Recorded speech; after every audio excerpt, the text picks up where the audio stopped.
benching should be the next covered video. This is more than likely what movement you'll have better access to improvising with weights that we have at home. Just to show you setup on the bar and the movement itself, I think is a great way to start.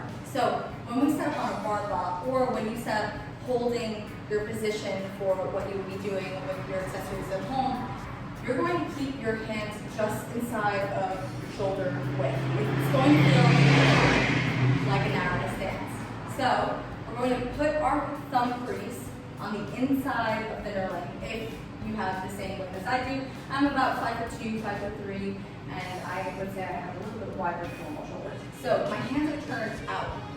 You see me pulling my fingers, and I'm going to lead by putting my arms and shoulders over the bar and making contact with my pinky first.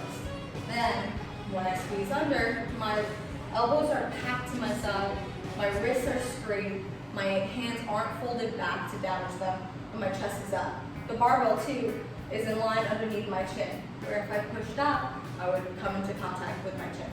So stepping up and out of the rack, I'm going to turn here so you can see my position a little bit better. I'm going to dip my elbows down and squeeze my core in. Still, if I push this bar up, I'm not going to feel very good. So I have to tuck my chin back as if I'm trying to avoid getting punched. Then I'm going to push the bar up, and as it comes forward, I'm going to push my head through the window and lock out at the top. Here, my core is still engaged, and as I drop down, I'm returning to that starting position. So again, that's up with the head popping through, and down with your elbows back, your lats set, and your abs tight. You'll do that movement with your knees locked as well if you're looking for a strict overhead press. If you're trying for a push press modification, you're just going to bend your knees and use that to the weight overhead.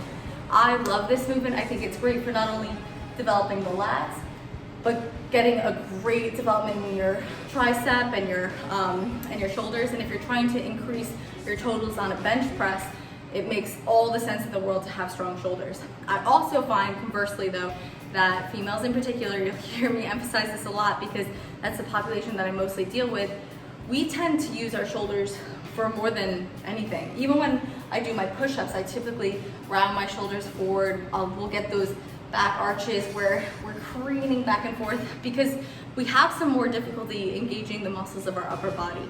So if I ask you as a female, sorry to shout you out, but how to flare your pecs, how to engage your pecs, how to flare your lats, how to engage your lats, do you know how to do it? If you don't, these movements are extremely favorable for figuring out where you can engage those muscles properly.